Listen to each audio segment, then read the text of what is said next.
조국혁신당 대변인 김보엽입니다. 지금부터 조국혁신당 전문가 입당식을 시작하겠습니다. 먼저 조국 대표님의 환영 말씀을 드리겠습니다.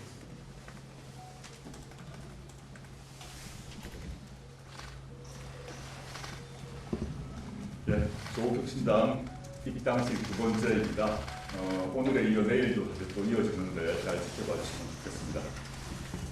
안녕하십니까, 조국입니다. 오늘은 조국혁신당과 함께 할 전문가들이 대거 입당해 주셨습니다. 영화와 음악을 통해 세상과 소통해오신 문화예술인분들과 보육과 저출산 정책의 전문가, 오랫동안 정당개혁 활동을 해오신 분, 그리고 윤석열 검찰 정권의 피해를 받은 분까지 조국혁신당의 외연이 이분들의 입당과 함께 더 넓어지리라 기대하고 있습니다. 우선 대중가수 리아, 정상진 영화수입 배급사협회 회장 두 분은 문화예술을 통해 민주주의를 발전시킬 정책을 만드는데 조국혁신당에서 역할을 해주시리라고 확신합니다. 백선희 교수님은 보육정책과 저출산정책을 연구해오신 사회복지학과 교수로 재직 중이시고, 오랫동안 정당개혁운동을 계속해오신 윤영상 카이스트 교수님 또 합류해 주시기로 하셨습니다. 이규영 검사는 김학의 출국 금지 사건으로 무려 14차례나 소환조사를 당했으나 1심에서 무죄 판결을 받았고 일부는 선고유예 판결을 받았습니다. 지금은 항소심의 재판 중인데 또 항소심의 재판 중인 상태에서도 조국혁신당에 합류해 주셔서 감사합니다. 한 분 한 분 나오셔서 인사해 주시고 입당의 소감을 듣도록 하겠습니다. 그리고 먼저 우리 가수 리아 씨 부탁드립니다. 사진을 먼저 찍나요? 어떻게 하나요, 순서는? 먼저 말씀 먼저 하고 예. 말씀 부탁합니다.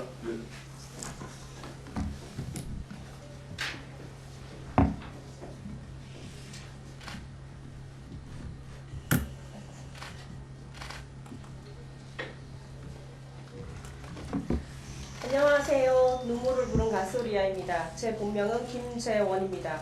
오늘부터 조국혁신당과 함께하게 되어 기쁘고 새로운 희망으로 가슴이 벅찹니다. 많은 분들께서 제가 왜 조국혁신당과 함께하려 하는지 궁금하시리라 생각이 되는데요. 지금부터 말씀을 드리도록 하겠습니다. 진보 진영의 지난 대선 패배 이후 저는 많은 시간 거의 매주 시민들과 아스팔트 위에 집회 현장에 있었습니다. 윤석열 검찰 정부 출범 이후 대한민국의 민주주의가 날이 갈수록 훼손되고 위협받는 것을 한 사람의 시민으로서 그냥 보고 있기 어려웠기 때문입니다. 자주적 국가의 위상이 추락하고 전쟁 위기는 날로 고조가 되고 있습니다. 민생은 파탄을 목전에 두고 있습니다. 지금 대한민국이 이런 위기를 겪는 것은 윤석열 정부가 국민의 생명과 안전 보장, 국민 이익과 같은 정부의 기본적 책무와 역할을 방기하고 오히려 폭력과 탄압으로 국정을 운영하는 데 매진한 결과입니다. 이태원 참사가 있었습니다. 노동자 양해동 열사의 안타까운 죽음이 있었습니다. 그리고 지금 이 순간도 이러한 일들은 계속해서 진행형입니다. 윤석열 정부의 방조 아래 해병대원 사망사건 외압 의혹의 핵심 인물 이종섭 전 국방장관이 도망가다 딱 걸렸습니다. 인천 서구 리모델링 현장과 경기 화성 제조업장에서 또 2명의 노동자가 숨졌습니다. 산업계는 아리백 문제를 어떻게 해결해야 할지 한숨만 내쉬고 있습니다. 오늘이 바로 13년 전 후쿠시마 원전이 동일본 대지진으로 인해서 폭발한 날입니다. 엄청난 양의 후쿠시마 오염수가 계속해서 방출 중입니다. 만나는 사람마다 사는 게 이처럼 힘든 적이 처음이라고 합니다. 조국혁신당의 모두는 한 사람의 미약한 힘이라도 모아 이러한 윤석열 검찰 정권을 조기에 종식시키고 대한민국을 정상화하는 데 누구보다 최선봉에 서기 위해 이 자리에 모인 것으로 알고 있습니다. 가열찬 이 투쟁에 함께하기 위해 저도 오늘 이 자리에 서게 되었습니다. 저는 제 분야인 문화예술 분야에서도 저항의 박차를 가할 것입니다. K문화로 인해 전 세계가 들썩이는 이때 윤석열 검찰 정권 집권 하에 문화예술 분야는 언론과 더불어 그 어떤 분야보다 심한 정치적 탄압을 받고 있습니다. 문화는 그 자체로서의 효용뿐 아니라 전체 산업의 진흥을 견인하는 가장 중요한 핵심 가치입니다. 정부가 문화와 언론을 대하는 태도에 따라 국가의 번영과 몰락의 향방이 달라지게 됩니다. 정치도 문화입니다. 우리가 힘을 합쳐 바꾸지 않으면 안 됩니다. 제가 앞장서겠습니다. 5023이라는 얘기가 있습니다. 세상을 바꾸는 힘은 끝까지 함께 노력하는 데서 오는 것임을 알려주는 고사입니다. 한 사람의 힘으로는 할 수 있는 일이 많지 않지만 민의가 함께하면 태산을 옮깁니다. 조국혁신당은 윤석열 검찰 정권을 반드시 조기 종식시키겠습니다. 민생을 최우선으로 하고 중도를 포괄하는 진보 민주주의 진영의 확장에 앞서겠습니다. 여러분의 힘을 조국혁신당에 보태주십시오. 무도한 정권에 대항하여 마침내 꼭 함께 승리합시다. 끝내 이기리라.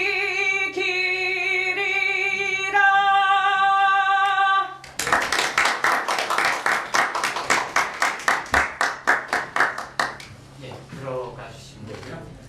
다음 순서 들어가기 전에 어느 언론사인지 모르겠는데 핀마이크가 아래를 향해 있는데 괜찮을까요? 상관없습니까? 예, 그러면은 계속 진행하겠습니다. 다음은 영화인 정상진 님입니다.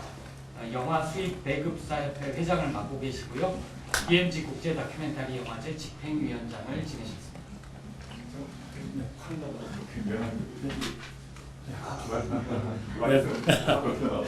네, 인사드리겠습니다. 안녕하십니까, 정상진입니다. 사실 저는 마이크 앞에 서는 것보다 마이크 뒤에서, 그리고 마이크가 이렇게 핀 마이크가 떨어졌을 때 마이크를 잡아주는 역을 하는 한 사람이었습니다. 저는 지금까지 진보 진영의 당의 뒤에서 많은 부분들을 일을 해봤지만 한 번도 당에 입당을 하리라 생각을 해본 적이 없었습니다. 그리고 그런 부분들이 어찌 보면 영화를 하는 데 있어서, 그리고 사업을 하는 사업가의 한 사람으로서 위축되게 만드는 부분이라 생각을 했기 때문에 지금까지 한 번도 그러한 생각을 못 했는데,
이번에 어쩌다 보니 이렇게 이 자리에 서게 되었습니다.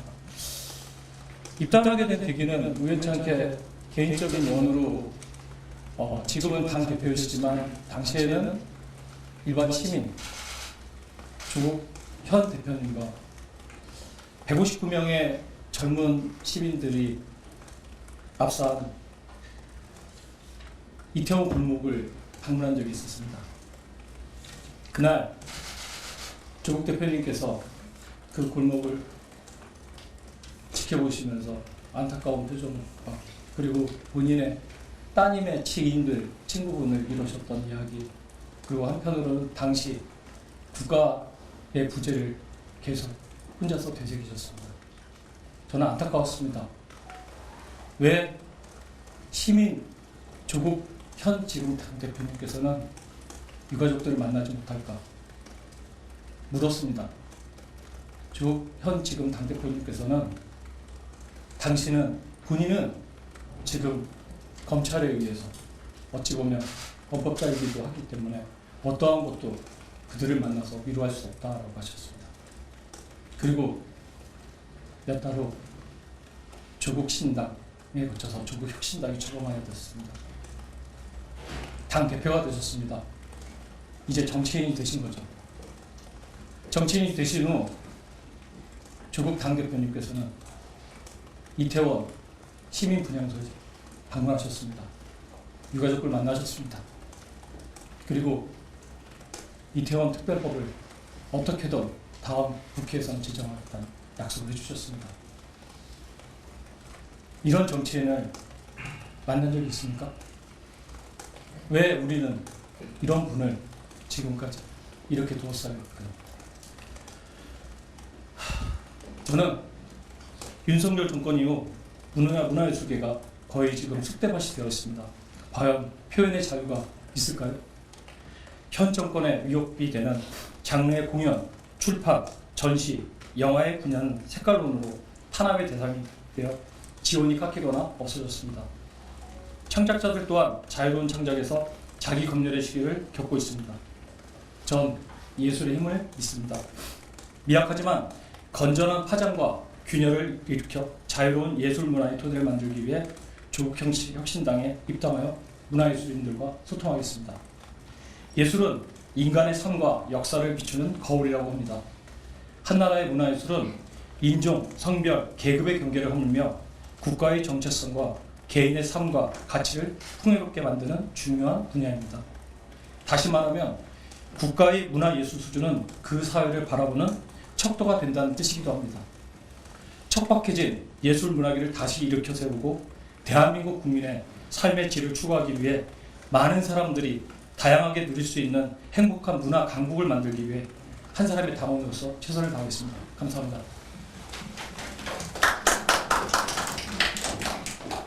예, 다음은 백선희님입니다. 서울신학대학교 사회복지학과 교수시고요. 대통령 직속 저출산 고령사회위원회 정책운영위원을 역임하셨습니다.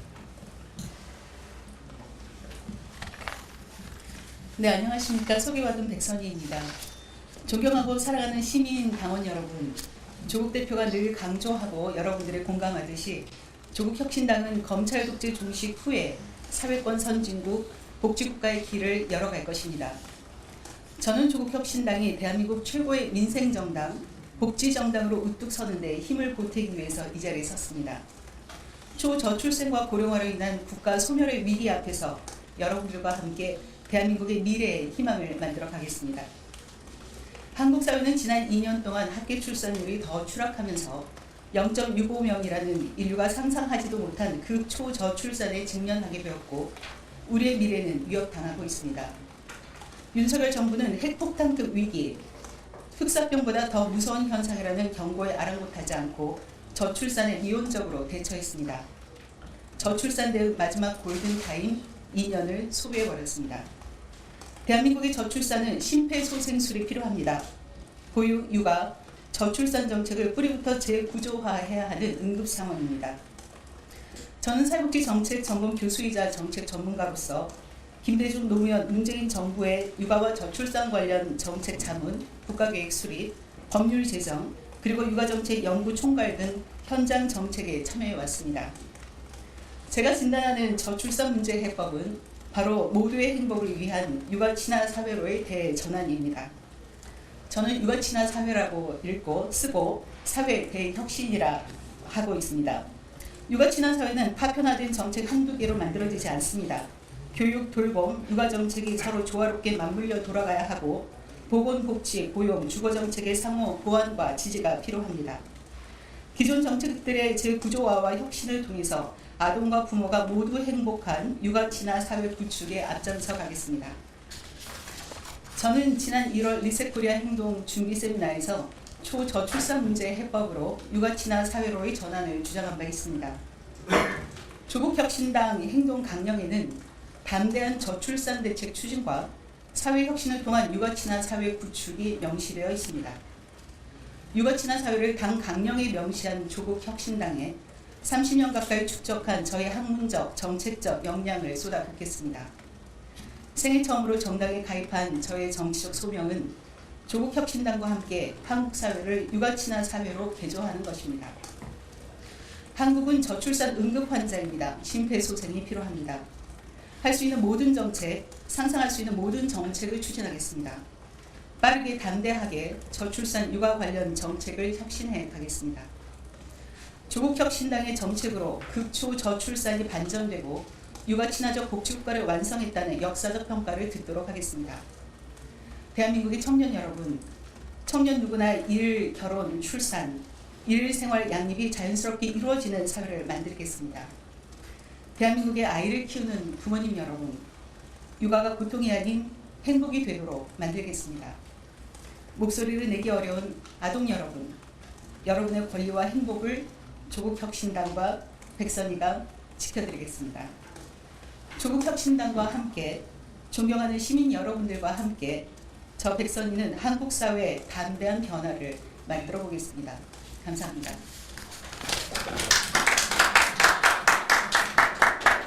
예, 다음 소개드릴 분은 윤영상님입니다. 카이스트 문술미래전략대학원 연구조교이시고요. 평화 네트워크 운영위원을 지내셨습니다.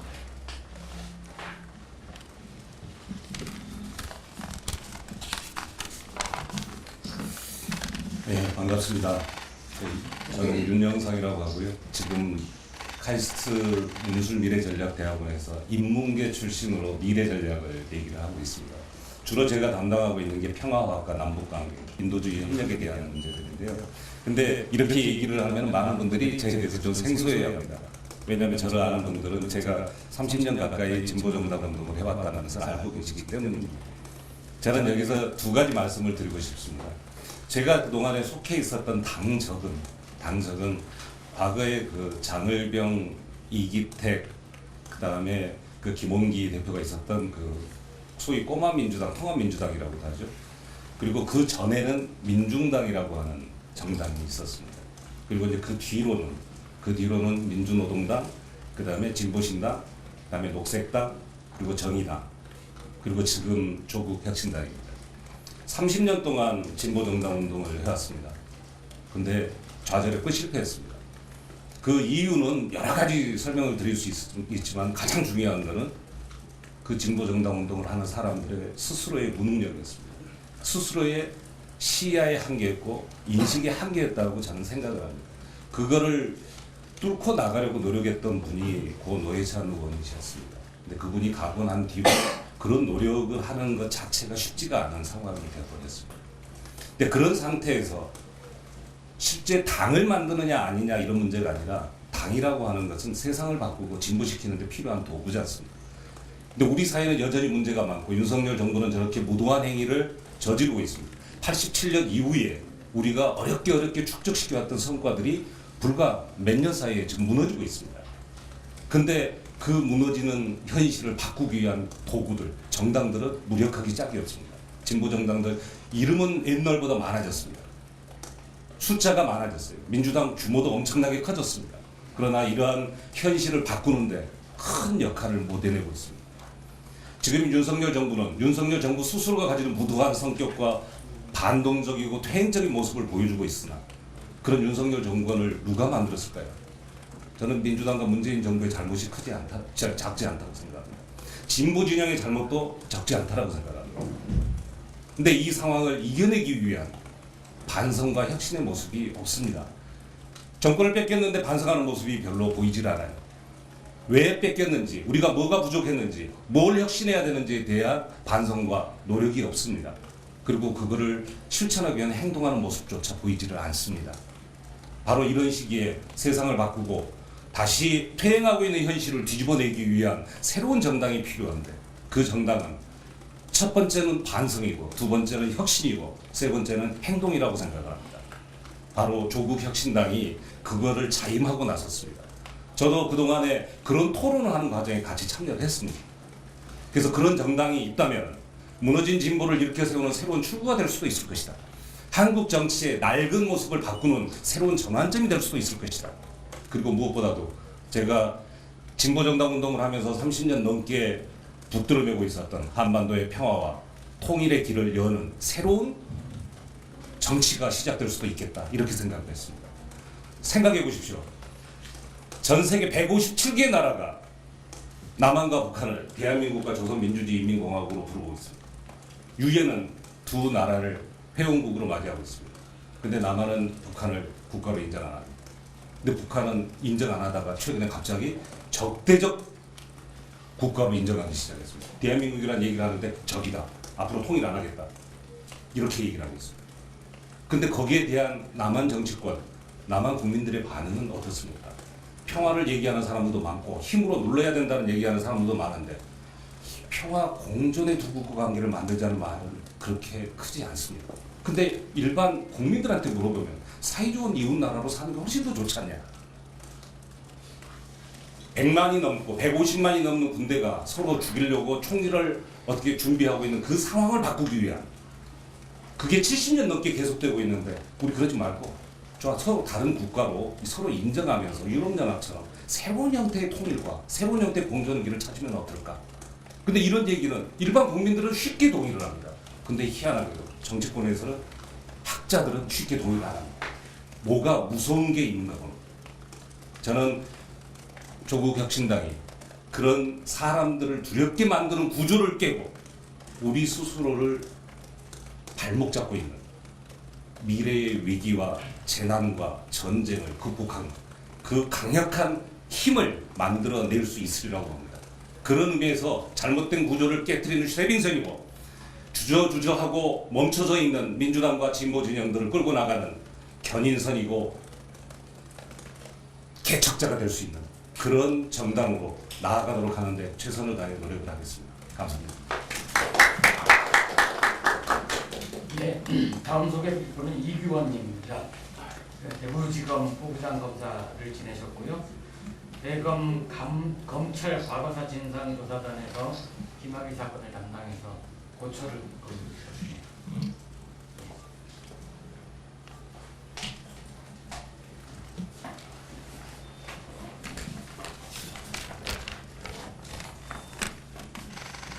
방금 소개받은 조국혁신당 당원 이규원입니다.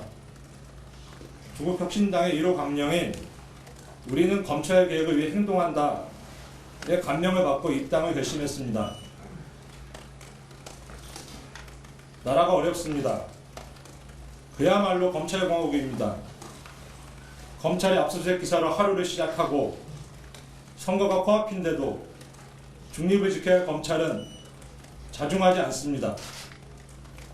검찰은 국민의 공복으로 다시 태어나야만 하고 검찰개혁은 22대 국회에서 다시 추진되어야만 합니다. 그 첫걸음은 진보개혁 진영의 압승이고 저도 힘을 보태려 합니다. 결국 이번 총선에서의 시대 정신은 윤석열 정권의 실정에 대한 엄정한 국민의 심판이고 주권자인 국민의 검찰공화국 해체 명령입니다. 대한민국은 민주공화국으로 회복되어야만 하고 검찰은 본인의 역할로 돌아가야만 합니다. 검찰도 공무원 조직임을 자각시키고 검사를 평범한 공무원으로 만드는 것이 검찰개혁의 시작과 끝입니다. 양심적인 검사들이 국민의 명령에 따라 소신껏 일할 수 있도록 하여야 합니다. 평범한 검사였던 저를 이 자리에 서게 한 것은 다름 아닌 윤석열 검찰입니다.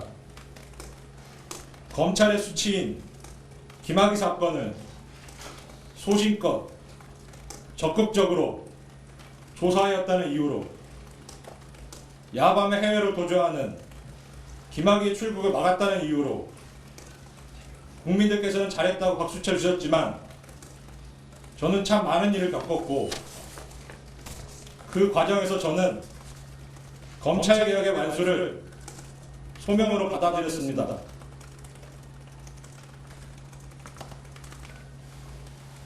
우선 수많은 시민들을 정과자로 만드는 수천 건의 각종 행정법규에 있는 형사처벌 규정을 전면 재검토하여 불가피한 규제가 아닌 한 비범죄화하는 일을 실천하겠습니다. 또한 검찰의 기소권 행사와 검찰 인사 절차에 시민 참여를 확대하기 위한 제도 마련을 적극 추진하겠습니다. 검찰의 부끄러운 과거 사건 처리를 재조사하여 진상을 밝히는 법안도 마련하겠습니다. 지난 정부에서는 총론과 제도 중심의 개혁을 추구했다면 22대 국회에서는 강론 위주로 국민들께서 개혁의 효능감을 느낄 수 있도록 민생과 맞닿아 있는 부분부터 작아 보이지만 실용적인 부분부터 출발해야 합니다.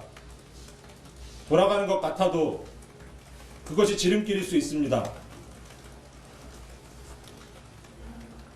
지피 죽이면 100점 불태라 했습니다.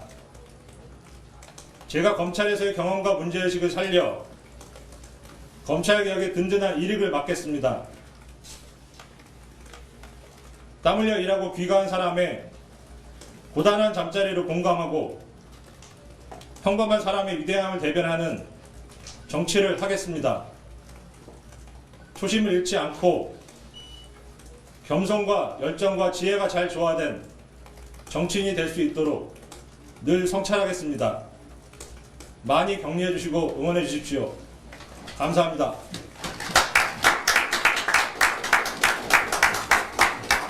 들어가지 마시고요. 대표님하고 바로 개인 한 명씩 예, 한 명씩. 서대로 예, 예. 앉아 계시고요. 앉아 계시고 이름까지 앉아 계시고 차례차례 한 분씩 모셔서 네. 꽃다발 등장하고 사진 이렇게 찍고 찰떡하겠습니다. 가까이 오시죠. 요거 중심으로. 네, 안녕합니다. 네, 안녕합니다. 정면으로 보실까요? 이거고요. 드시고 다.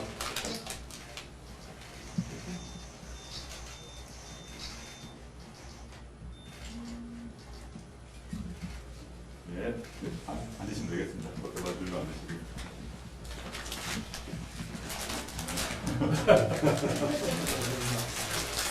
안녕합니다. 안녕합니다.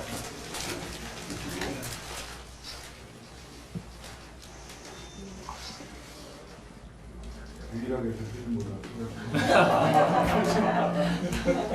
이기훈 검사 너무 큰 거 같아요. 지금 고맙다네.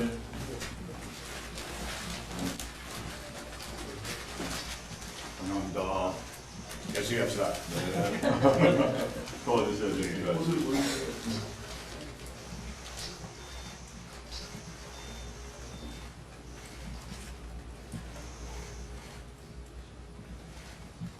네, 이쪽으로 열어보세요. 이렇게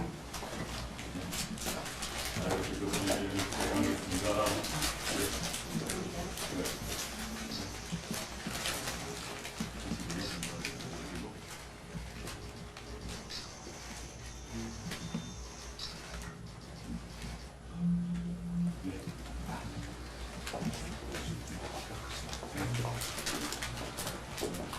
말씀하신 거 처음 뵀는데 제일 크십니다. 제일 크시네요. 안녕합니다. 네. 가까이 오시면 됩니다. 네, 여기 오세요. 네, 잠깐만. 다시 한번. 들려오셔서 들려오셔서. 너무 멀리 가셔가지고. 네, 고맙습니다. 안녕합니다. 네. 이렇게 주시고.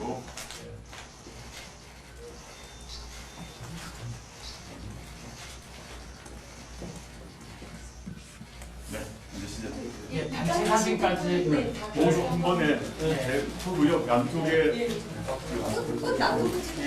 놔두고 단체까지 우리가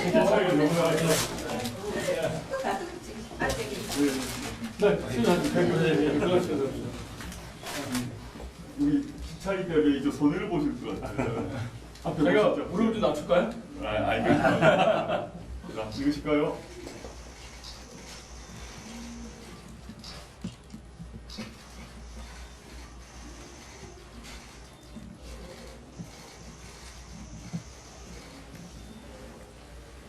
네, 뭐 하시죠? 네, 앉으시고요. 네. 예, 저기 언론인들